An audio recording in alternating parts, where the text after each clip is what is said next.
إن الحمد لله نحمده ونستعينه ونستغفره ونعوذ بالله من شرور أنفسنا ومن سيئات أعمالنا من يهده الله فهو المهتد ومن يضلله فلن تجد له وليا مرشدا وأشهد أن لا إله إلا الله وحده لا شريك له وأشهد أن محمدا عبده ورسوله صلى الله عليه وعلى آله وأصحابه ومن اتبعه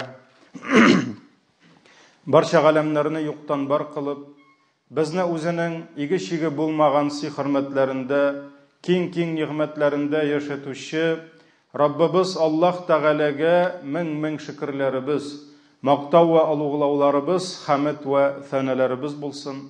Җирләргә дә, күкләргә дә Аллаһның рәхмәте булып килгән, безгә шушы хак динебезне өйрәткән Аллаһның илчесенә күңел түрләребездән чыккан дугаларыбыз Аллаһның сәламе һәм салаваты булсын. Азиз кардәшләрем, иң элек үземне, аннары соң сезне тақвалыкка чакырам. Аллаһ Тәгалә Куръани Кәримдә әйтте: "Я айюхаллазина аману тақуллаха хаққа туқатих ва ла тамутунна илля ва антум муслимун." Әй иман китергән бәндәләр, Аллаһ Тәгаләгә тиешле дәрәҗәдә тақва булыгыз. Ягъни, аның әмерләрен үтәгез. Аның тыйган харамнарыннан ерак булыгыз. Һәм мөселман булмаган хәлдә, үзегезнең мөселманлыгыгызны төзәтмәгән хәлдә үлүдән сакланыгыз, Аллаһ хузурына кайтудан сакланыгыз диде. Һәрбер имам үзенең вагазын, үзенең хутбасын сөйкле пәйгамбәребезнең сөннәте буенча Аллаһ Тәгаләгә хәмд сана әйтеп башлый. Әлхәмдүлилләһ, иннәл хәмдәлилләһ дип башлый. Мөселман тормышының һәр мизгелендә бөек Раббысын хәмд саналар әйтеп мактый, зурлый, аны бөеклей, аңа шөкер итә. Һәр кеше көнен һәм төнен аның шиксез ниғмәтләрендә яшый. Аллаһ бер яктан карасак, ул безне күпме сый-хөрмәтенә, күпме ниғмәтенә күмә. Икенче яктан карасак, ул безне күпме кайгы-хәсрәтләрдән, күпме авырулардан, күпме бәла казалардан саклап, имин кылып тора. Әгәр Адам баласының тормышында аңа бер ниғмәт ирешсә, димәк, бу Аллаһ Тәгаләнең аңа булган рәхмәтедер. Әгәр Адам баласы бу дөньяда бер кайгыдан, бер хәсрәттән кутылып калса, бер бәла каза аны урап китсә, бу да Раббысының аңа булган фазилаты, аңа булган рәхим шәфкатедер. Әйе җәмәгать, кулыңда нәрсәдер тоту гына бәхет түгел, бәла казалардан кутылуда, башкаларга килгән авырулардан имин булуда, мохтаҗлык, факирлекләрдән имин булуда Аллаһның зур ниғмәте, һәм моңа да мөселман кешесе сөенергә һәм Раббысына шөкер итәргә тиеш. Бигрәк тә җәмәгать, соңгы ел ул безгә үзе бер вагаз, үзе бер дәрес булып килде. Шушы дөнья күләм таралган йогышлы авыру, җәмәгать аны сүгү генә түгел, аны ул алып килгән дәресләрне дә безгә алырга кирәк. Һәм шушы соңгы бер генә ел безгә күрсәтте, җәмәгать, үпкә тутырып сулау да ул нинди зур ниғмәт икән. Чөнки күпме акчасы, зур-зур йортлары, затлы атлары бер кырда көтеп, ИВЛ аппарат астында ятканда, ул кардәшләр белделәр. Сулау да нинди зур ниғмәт икәнен. Шуңа күрә, мөхтәрәм җәмәгать, кай вакыт без зарланабыз, кемнедер сүгәбез, шөкер итәргә ашыкмыйбыз, безгә ниндидер зур-зур таулар кирәк. Ә бит җәмәгать кулыбызда булган, Biz ул ниғмәтләргә күптән ияләшсәк тә, ул нигъмәтләр дә безнең байлыгыбызны күрсәтеп тора бит. Көннәрдән бер көнне Имам Муслим үзенең китабында китерә, көннәрдән бер көнне Абдулла ибн Амр ибн Ас, бу инде Амр ибн Асның атаклы, мәшһүр сахабаның улы Абдулла янына бер кеше килә. Һәм әйтә: "Эй Абдулла, ди, без бит инде ди мухаҗирлардан булган фақирләр ди. Ягъни безнең юк бит инде ди бер нәрсә бездә ди. Әллә нәрсә байлыгыбыз юк бит инде ди." Шуннан соң Абдулла аңа карый да: "А хатының бармы соң ди? Хатының бармы ди?" "Бар инде ди, ничек хатын да булмаса инде." "А яшәргә урының бармы ди, йортың?" Буйлап тора да: "Бар инде ди. Соң син бит бик бай икәнсең ди." Шуннан соң тегесе карап тора да: "Әле минем хезмәтчем дә бар әле берәү ди. Син бай түгел, син патшалардан икәнсең ди. Шуңа күрә мөхтәрәм җәмәгать, өеңдә хатының булу, йоклап ятырга ятагың урының булу, иртән рәхәтләнеп күзеңне ачып, рәхәтләнеп чәеңне эчеп эшкә китү, кич белән сине балаларың көтеп тору. Җәмәгать, бу да бик зур байлык һәм Аллаһка моның өчен шөкр итәргә кирәк." Имам Ахмад үзенең хадислар китабында китерә сөекле пәйгамбәребезнең сүзләрен. Расулуллаһ саллаллаһу алейхи ва саллям әйткән: "Байлык дигән Аллаһыдан курыккан кешегә зыян китермәс" дигән. Әгәр дә кеше тақва булса, байлык аңа файда китерә, аңа зыян китермәс дигән.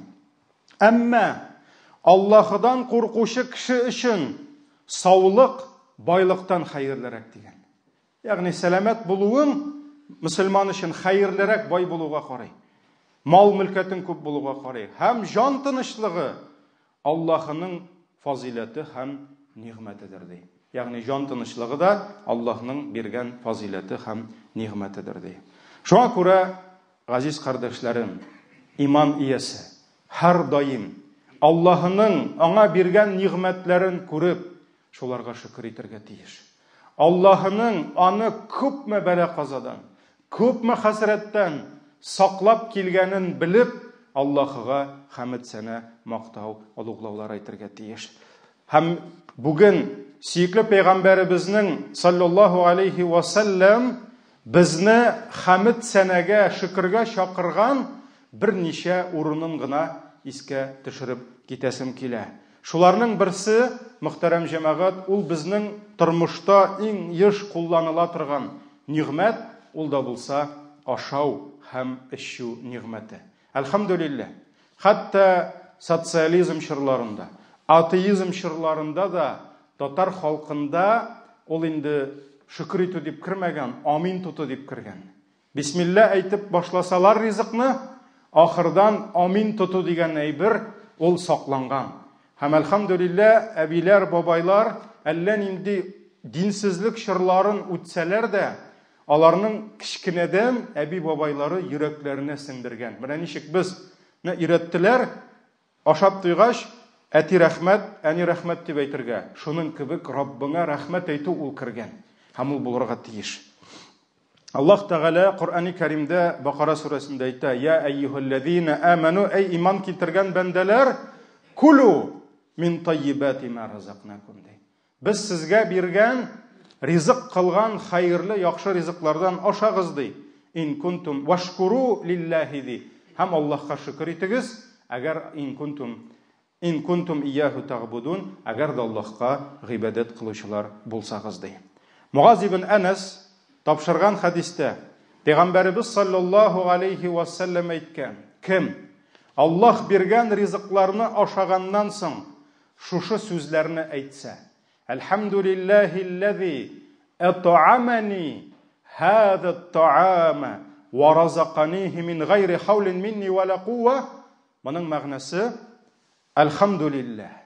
Ашадыңмы? Әйт әлхәмдүлиллаһ. Әлхәмдүлиллаһ. Раббым сиңа мактау булсын, улуглау булсын, хвала Аллаһу дип әйтәбез. Нинди Аллаһка? Әлләзи ат'амани һаза ат-та'ам. Ул бит миңа менә бу ризыкны ашатты. Синең табыныңда, күршеңнең табынымы, дустыңның табынымы аерма юк. Синең ризыгың килгән. Һәм син әйтәсең: "Я Раббым, сиңа хәмд булсын, зурлау булсын, шөкер булсын. сен миңа шушы ризыкны ашаттың. Варазаканихи мин гайри хаулин минни вала кува. Һәм Аллаһ миңа бу нәрсәне ризык кылды, мин үзем аны булдыра алмас идем. Мин үзем таба алмас идем, моны Аллаһ бирмәгән булса. Аллаһ мөмкинчелекләрен чыгармаган булса, ишекләрне ачмаган булса, без аны танырга тиеш. Пәйгамбәр саллаллаһу алейһи ва сәллям әйтте: "Кем ашаганнан соң шушы сүзне әйтсә ди, Аллаһ аның гынахларын кечерә ди." Әлхәмдүлилләһ. Аллаһның рәхмәте җәмәгать. Гынахлар ураза тотып кына кечерелмәй. Гынахлар көне буе ризык судан тыелып кына кечерелмәй. Рәхәтләнеп, бисмиллаһ әйтеп, шәйни бәлешләреңне ашап, ашларыңны ашаганда да, тәмле суларыңны, шәйләреңне эчкәндә дә гынахлар кечерелә икән. Ничек? Ахырдан рәхмәтен әйтсәң Аллаһка. Шуңа күрә Пәйгамбәр саллаллаһу алейһи ва сәллям әйтте: "Ашаганнан соң кем шушы сүзләрне әйтә, аның Аллаһ гынахларын кечерә" диде. Әлхәмдүлилләһ. Бу Аллаһның рәхмәте. Шуннан соң Пәйгамбәр саллаллаһу алейһи ва сәллям әйтте: "Кем Аллаһ биргән киемне кигәннән соң, карагыз, амин тоту ул сөннәттә ашаганнан соң гына түгел икән, кием кигәндә дә. Чөнки ашау Аллаһның нигъмәте ничек булса, кием дә Аллаһның нигъмәте. Һәм Пәйгамбәр саллаллаһу алейһи ва сәллям әйтте: "Кем кием кигәннән соң әйтсә, алхамдулиллаһи касани һаза ثوبа ва разаканихи мин гайри хаулин минни вала кува." Моның мәгънәсе алхамдулиллаһ. Аллаһка хәмд, мактау булсын. Ул миңа шушы киемне кидертте. Һәм моны миңа ризык кылды. Мин үзем бу киемне таба да, булдыра да алмас идем. Аллаһ бирмәсә, кем шушы сүзне әйтә, аның гынахлары кечерелә ди. Әлхәмдүлилләһ, җәмәгать, карагыз ислам. Кемдер әйтә, дин шул кадәр авыр ди. Кемдер диннең сынаусыз булмый. Әгәр дә гел җиңелдә генә яшәсәк, симереп бетәбез. Йомшарып бетәбез. Әзрәк кенә безне ныгытып тора Аллаһ Тәгалә сынаулар белән. Ләкин җәмәгать, карагыз. Гынахлар кечерелер өчен Аллаһның утырып хәләл ризыгын ашарга кирәк. Һәм әлхәмдүлилләһ дип әйтергә кирәк. Аллаһ биргән киемне киясең дә, шушы сүзне әйтәсең, гынах хаталарың кечерелә. Шуңа күрә җәмәгать, күбебез өйрәнгән "Әлхәмдүлиллаһи аллазî ат'амана ва сақана ва жагалана минал муслимин" дигән зикр белән бергә менә монсында эзләгез. Монсында өйрәнегез, монсында әйтегез. Бысында иртә белән монсын укысагыз, иләдә монсын укырсыз. Кич белән әле укырга Пәйгамбәребезнең сөннәтендә башка дугалар, зикрләр дә җитә, ашаганнан соң әйтә торган.